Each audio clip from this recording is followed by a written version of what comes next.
اور مدنی چینل پر ایک خوبصورت سلسلہ آنے والا ہے جس کے ضمن میں رکن شورا حاجی عبدالحبیب اتاری نے دارالفتاح اہل سنت کے اسلامی بھائی کے ہمراہ مویشی منڈی باب المدینہ کراچی کا دورہ فرمایا۔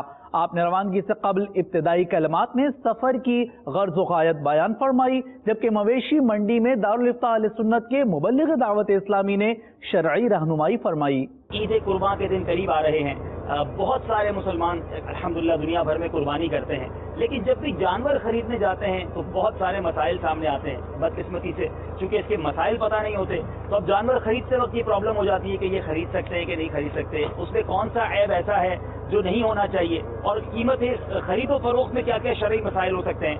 تو آج نیت یہ ہے کہ مفتی صاحب کے ساتھ جو جانوروں کی عید قربان کے لیے جو منڈی لگی ہوئی ہے وہاں جایا جائے اور وہاں کیا کیا شرعی مسائل لوگوں کو درپیش ہیں۔ عید قربان آئی ہے، عید قربان آئی ہے، عید قربان آئی ہے، عید قربان آئی ہے، عید قربان آئی ہے، عید قربان آئی ہے، عید قربان آئی ہے، عید قربان آئی ہے۔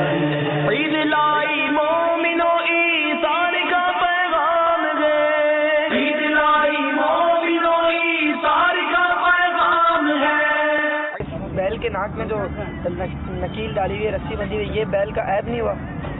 عیب تو نہیں ہے، اور یہ ضرورت بھی ہے، اس کے بغیر ظاہر ہے کہ جانور قابو میں آ نہیں سکے گا، تو یہ تو شروع سے رواج ہے۔ ہاں یہ الگ ہے کہ ڈالنے کے انداز جو آسانی سے ہو سکے، جس میں جانور کو راحت پہنچے، کم سے کم تکلیف پہنچے، وہ اختیار کرنا چاہیے۔ اچھا، اب یہ جانور کو گاڑی میں ڈالا، گھر پہ اتارا، اس دوران کوئی زخم لگ جاتا ہے، ہاتھوں کا خون بھی نکلتا ہے، اترنے میں لگ جاتا ہے، ایک تو خراش لگی اور ایک باقاعدہ زخم لگ گیا، تو کتنا زخم ہے جو عیب بن جائے گا؟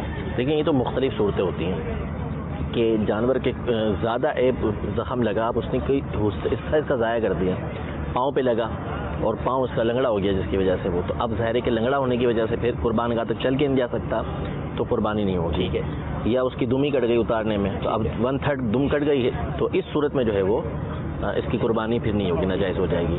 عید قربان آئی ہے، عید قربان آئی ہے، عید قربان آئی ہے، عید قربان آئی ہے۔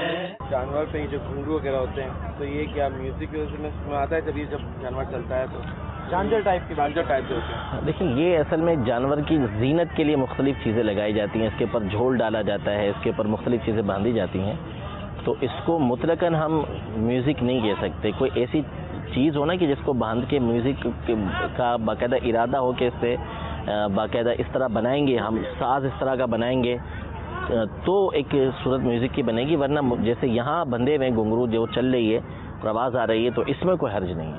عید قربان آئی ہے، عید قربان آئی ہے، عید قربان آئی ہے، عید قربان آئی ہے۔ ایک ٹرینڈ ہے جانور دیکھنے کے بعد پہلا سوال جو ہوگا نا کتنے کا لیا، یہ سوال کرنا کیسا؟ امیر علیہ سنت نے کئی دفعہ مدنی مذاکروں کے اندر جو ہے سمجھایا بھی ہے کہ اس طرح کے فضول سوالات نہ کیے جائیں۔ بعض اوقات آدمی جو ہے وہ سامنے والا آزمائش میں مبتلا ہو جاتا ہے، نہیں بتانا اس کو، بھائی نظر لگ جائے گی، اس کو نہیں بتانا چاہ رہا، جانوروں کو بھی نظر لگ جاتی بالکل نہ۔ یہ تو حدیث پاک کے اندر ہے کہ جو نظر ہے وہ انسان کو قبر تک اور اونٹ کو دیگچی تک پہنچا دیتی ہے، اللہ کٹ کے وہ دیگچی میں پہنچ جاتا ہے، مطلب چلا جاتا ہے۔ ہاں۔ تو یعنی جانور بھی ہمیں اچھا لگے، ہم بھی دیکھ رہے ہیں بڑے خوبصورت جانور ہیں تو ماشاء اللہ کہنا چاہیے۔